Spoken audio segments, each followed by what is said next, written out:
हे मंग्या आउटपुट दिले का? दिले ना? हां. रोल 2 मिनिट थोडं होतो मी होतो. कशाचं टाकलं ना मागाशी? पॉईंटच टाकले तुला. सर आज तुम्ही सेशन कोर्टात आला होता काय? माझी जी ईडीची केस आहे त्या केसच्या बाबतीत आज सेशन कोर्टमध्ये माझी हजेरी होती. त्या हजेरीसाठी या ठिकाणी मी आलो. खरं तर EOW म्हणजे महाराष्ट्र राज्याची जी इन्व्हेस्टिगेशन एजन्सी आहे, जी माझी केस आहे आणि माझ्याच केसमध्ये अजितदादांची पण केस आणि इतर नेत्यांची केस आहे. EOWनी सांगितलं की या केसमध्ये म्हणजे बँकेचा जो विषय त्याच्यामध्ये कुठेच काही चुकीचं झालेलं नाही. त्यामुळे EOWनी ईडीला सांगितलं की आता हा विषय संपलेला आहे आमच्यासाठी.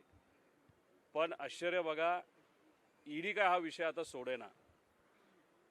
13 तारखेला म्हणजे या महिन्याच्या 13 तारखेला अजितदादा जाऊन कदाचित 15 दिवस झाले असावेत.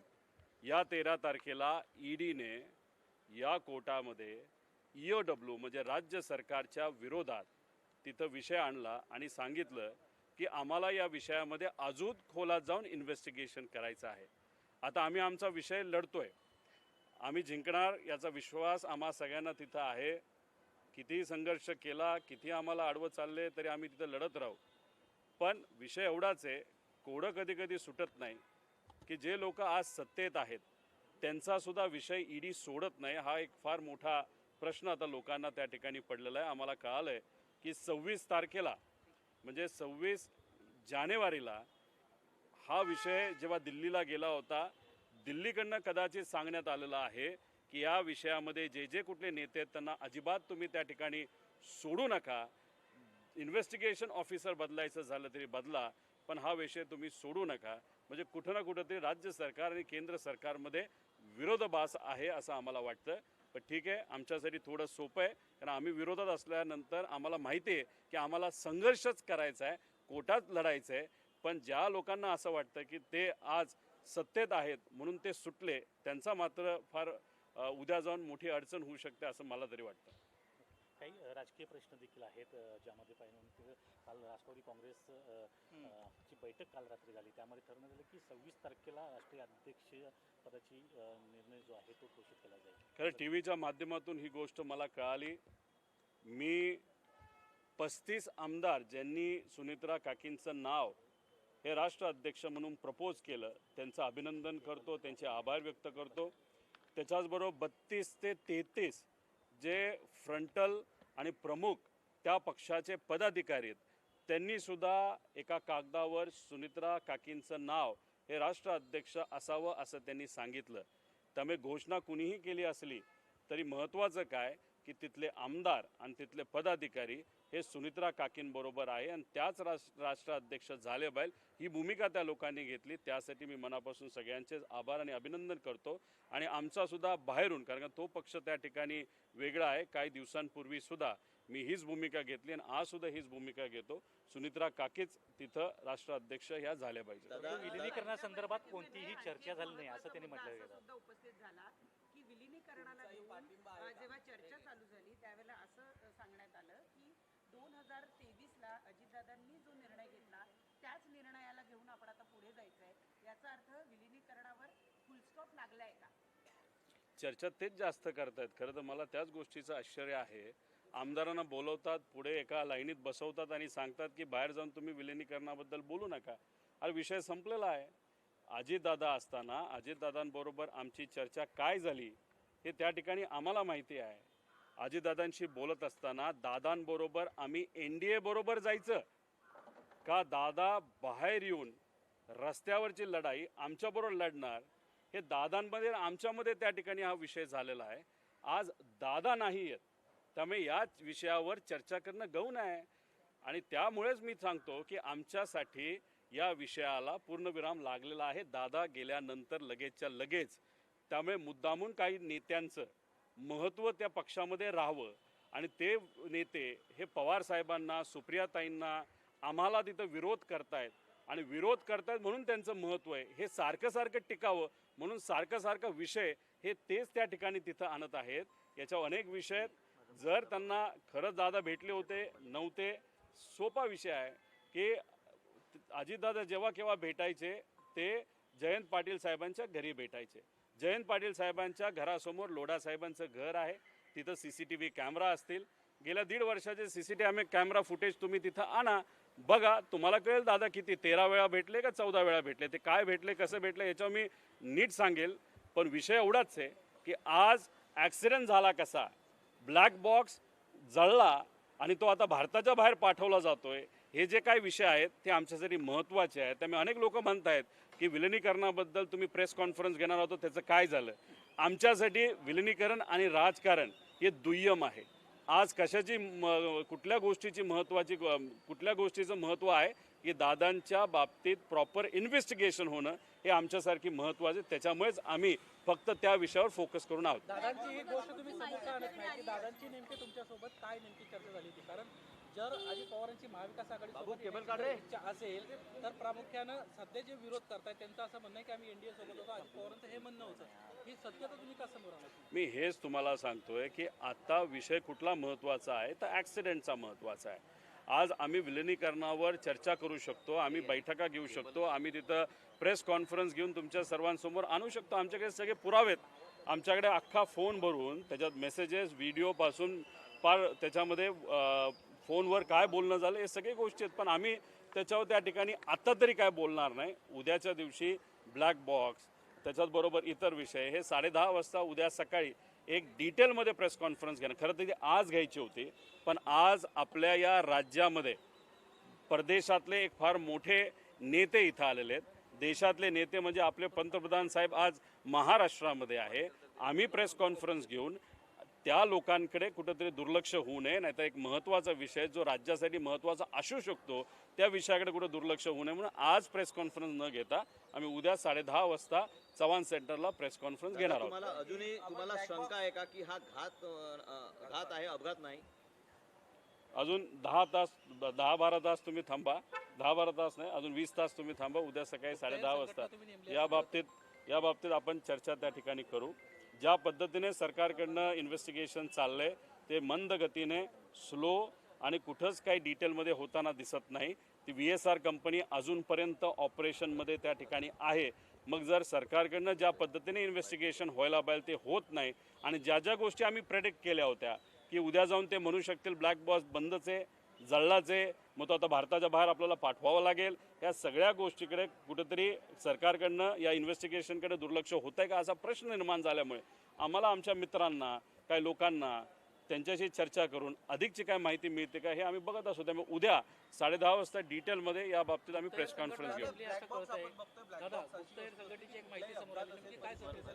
पाऊस, आग अशा परिस्थितीमध्ये सगळा डेटा सुखरूप राहावा अशी त्याची रचना बनवलेली असते.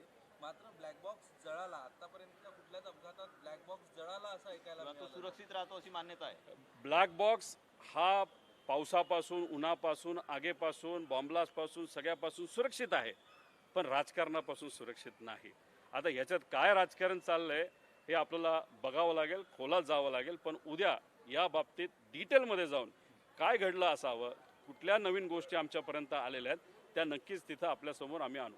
सुनेत्रा पवार यांना राष्ट्रीय अध्यक्षासंदर्भात जे काही आमदारांनी पत्र दिलं, आपला देखील त्यांना बाहेरून पाठिंबा असणार आहे का काय? आताच बोललो. ऐका आणखी त्यांच्या कार्यालयामध्ये जी अँटी करप्शन ब्युरोची धाड पडलेली होती त्या प्रकरणामध्ये काल त्यांची जरा कान उघडणी करण्यात आलेली आहे. तुमच्यामुळे पक्षाचं नाव आणि प्रतिमा मलिन होती अशा लोकांमुळे. सोबतच विलिनीकरणाचा मुद्दा काढणारे जे पोस्टर होते त्यांना सुद्धा झापलेले असं कळतं. मग असं जर होत असेल संपर्कात आहेत किंवा जे विलिनीकरणाच्या बाजूने आहेत त्या लोकांना झापाझापी केली जाते किंवा जाणीवपूर्वक सापळा रचून त्यांना अडकवलं तर बघा, हे आमदार जे दादांबरोबर ज्या लोकांनी काम केलं, दादांमुळेच त्यातले 90% आमदार निवडून आलेले आहेत. हे सगळे स्वाभिमानी लोक आहेत, यांचा आवाज तुम्ही काय दाबू शकत नाही.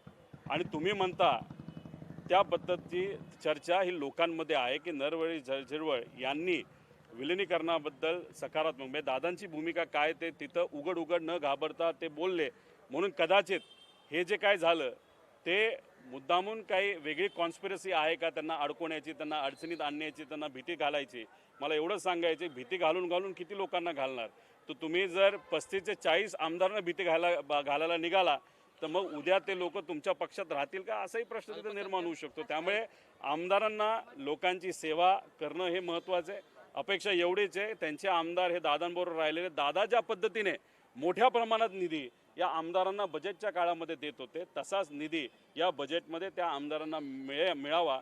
त्याच्याचबरोबर या सर्व पक्षांकडनं, मोठ्या नेत्यांकडनं ज्या लोकांकडे आम्ही पोचू शकत नाही, भेटू शकत नाही, आम्हाला वेळ मिळत नाही, त्यांना भेटून हे इन्व्हेस्टिगेशन दादांच्या बाबतीतलं योग्य पद्धतीने त्या ठिकाणी व्हावं असं सुद्धा त्या ठिकाणी आम्ही सांगतो. त्याच्याचबरोबर उद्या परवा जेव्हा केव्हा आम्हाला मुख्यमंत्री साहेब, उपमुख्यमंत्री साहेब वेळ देतील तेव्हा पुण्याचा जो रिंग रोड आहे त्या रिंग रोडला हे अजितदादांचं नाव त्या ठिकाणी दिलं गेलं पाहिजे अशी मागणी आम्ही करणार आहोत. देवगिरी या बंगल्याच्या इथं दादांचं एक स्मारक त्या ठिकाणी व्हावं. 40 वर्ष राजकीय अनुभव त्या व्यक्तीचा होता, अतिशय मोठा नेता आपण गमावलेला आहे. त्याच्याचबरोबर माळी परिवार म्हणजे त्या विमानात जे अटेंडंट होते त्यांच्या परिवाराला आम्ही कॉन्ट्रॅक्टवर एक नोकरी त्या ठिकाणी देऊ शकलेलो आहे, पण एक चांगली नोकरी, परमनंट नोकरी त्या मुलाला, भावाला तिथं देता येईल का एक बघावं. जाधव परिवार म्हणजे जे प्रायव्हेट सिक्युरिटी होते त्यांच्या मुलामुलींचं शिक्षणाची जबाबदारी आम्ही घेतली, पण त्यांच्या ज्या मिसेस आहेत त्या ठाण्यामध्ये महानगरपालिकेमध्ये कॉन्ट्रॅक्टवर काम करतात. एकनाथ शिंदे साहेबांना मी विनंती करतो आपल्या माध्यमातून आम्ही भेटू, पण त्यांना परमनंट त्या ठिकाणी करावं. आणि पाठक ह्या ज्या को पायलट होत्या त्यांच्या परिवाराची एक व्यक्तिगत इच्छा आहे जी मी या टी व्हीवर मीडिया समोर तिथं बोलू शकत नाही, ती सरकारकडनं, ते सुद्धा दिल्लीच्या सरकारकडनं होऊ शकते. ती इच्छा त्यांची समजून घ्यावी, कुणीतरी त्यांना भेटावं, काय विषय, काय गोष्टी त्या समजून घेऊन या मात्र त्या ठिकाणी मार्गी लावाव्यात असं या ठिकाणी आम्ही मागणी करतो. मुंडवा जमीन गैरव्यवहार प्रकरणाचा रिपोर्ट जो विकास खारगेंचा समोर आलेला आहे, यामध्ये पार्थ पवार यांना क्लीन चिट दिली गेलेली आहे. काय वाटतं या संदर्भात? नाही, काय वाटणार, काय केलंच नसेल तर क्लीन चिट त्यामुळेच दिली असेल म्हणून दादा स्पष्टपणे त्यावेळेस त्या ठिकाणी ते भूमिका देत होते. त्यामुळे मग ज्या लोकांनी आणि काही समाजसुधारकांनी जी पार्थवर टीका केली की अरे त्यांनी हे केलं ते केलं, मग अशा लोकांनी उद्या जाऊन मग पारची माफी मागायची का, असाही प्रश्न त्या ठिकाणी निर्माण होऊ शकतो. अल्पसंख्याक खात्यातलं एक ट्विट काल तुम्ही केलं होतं. 75 जागांसंदर्भामध्ये तो विषय होता फायलींचा आणि साधारणपणे 15 ते 20 लाख रुपये रेट होता. दादा, आम्हाला जे कळालेलं आहे 20 ते 25 लाखाचा रेट त्या ठिकाणी होता. दादांनी त्या फाईलचा विरोध केला असं आम्हाला कळतंय. कोकाटे जे मंत्री होते आधी त्यांनी सुद्धा त्या बाबतीत विरोध केला होता असं आम्हाला कुठेतरी त्या ठिकाणी कळतंय. मग विरोध असताना दादांचा अंतविधी तिथं सुरू असताना जर इथं फायली पास होत असतील, नाही तर ॲक्सिडेंट झालेल्या दिवशी दुपारच्या वेळेस जेव्हा दादांचं जे शव होतं ते हॉस्पिटलमध्ये त्या ठिकाणी ठेवण्यात आलं होतं, इथे बसलेले सगळे जे अधिकारी आहेत ते मात्र सह्या काढण्यात आणि सर्टिफिकेट काढण्यामध्ये मग्न होते. म्हणजे माणुसकी कुठंतरी संपलेली आहे का असं कुठंतरी आपल्याला म्हणावं लागेल. तुम्ही स्थगिती दिली असली, एन्क्वायरी लावली असती तरी आमचं मत आहे की हे जे कोणी जबाबदार आहेत पुढच्या 10 दिवसामध्ये हे जे काही एन्क्वायरी ती व्हावी. कारण का राज्य सरकारमध्ये एन्क्वायऱ्या लागतात, बऱ्याच लागतात, पण कधी कन्क्लुजनला त्या ठिकाणी जात नाही. 10 दिवसात निकाल द्या. अधिवेशनाच्या आधी या व्यक्तीला आम्ही बरखास्त केलं असा एक मोठा संदेश या महाराष्ट्रामध्ये द्यावा असं या सरकारला विनंती करतो. मुलुंडमधल्या मेट्रो पूल जो अपघात घडलेला आहे त्यामध्ये अमित ठाकरे यांनी आता एक पोस्ट लिहिलेली आहे ज्यामध्ये माणुसकीला शून्य किंमत असल्याचं म्हटलेलं आहे. आणि जी नौटंकी चाललेली आहे, म्युझिक लावणं आणि ह्या संदर्भात त्याच्यापेक्षा ज्या बेसिक गोष्टी आहेत त्याकडे लक्ष द्यावं असं म्हटलं. महत्त्वाचा विषय, महाराष्ट्र भूषण पुरस्काराच्या वेळेस 14 सामान्य लोकांचा मृत्यू झाला. SIT फॉर्म झाली. काय झालं ते SITचं? म्हणजे कुठेतरी धुळखाट पडली, म्हणजे लोणचं घालायचं का सगळ्या SITचा असा त्या ठिकाणी विषय आहे. त्यामुळे सरकार काय करतं, फक्त कुठंतरी एखाद्या विषयावर पडदा घालण्यासाठी SIT फॉर्म केले, इन्व्हेस्टिगेशन आम्ही करतो. अरे पण ते पडलंच कसं? आणि त्याच्यात एका गरीब व्यक्तीचा, सामान्य व्यक्ती, मध्यमवर्गीयाचा तिथं मृत्यू त्या ठिकाणी होत असेल. आता तो माणूस तर गेला, माणूस गेल्यानंतर काय होतं परिवाराला हे आम्हाला तुम्ही त्या ठिकाणी विचारा. त्यामुळे अमित ठाकरे जे बोलतात ते खरं आहे. कुठंतरी या राज्यातून जे कुठले नेते आहेत त्यांच्या मनातून आणि अधिकाऱ्यांच्या मनातून माणुसकी संपली असं आपल्याला त्या ठिकाणी म्हणावं लागेल. आता SITचा तुम्ही उल्लेख केलात आणि SIT तर होत्या, पण तुम्ही जो प्रामुख्याने विषय नवी मुंबईतला घेतला होता त्याचं पुढं काय झालं? चौकशी समिती नेमण्यात आली होती, त्याचा अहवाल आलाय का? त्या बाबतीत कदाचित काहीच पुढं गेलेलं नाही. अधिवेशनामध्ये तो मुद्दा तिथं घेतलेला आहे. खरं तर मला या सरकारच्या विरोधात खूप काही तिथं बोलायचे बरेच मुद्दे आपल्याकडे आहेत. पण विषय एवढाच आहे की इन्व्हेस्टिगेशन दादांच्या ॲक्सिडेंटच्या बाबतीत त्याच्यावरचं लक्ष कुठंतरी दुसऱ्या बाजूला जाऊ नये म्हणून मी स्वतःलाही कंट्रोल करतोय आणि मुद्दे घेताना त्याच विषयावर आणि त्याच मुद्द्यावर जास्त फोकस देऊन आहे.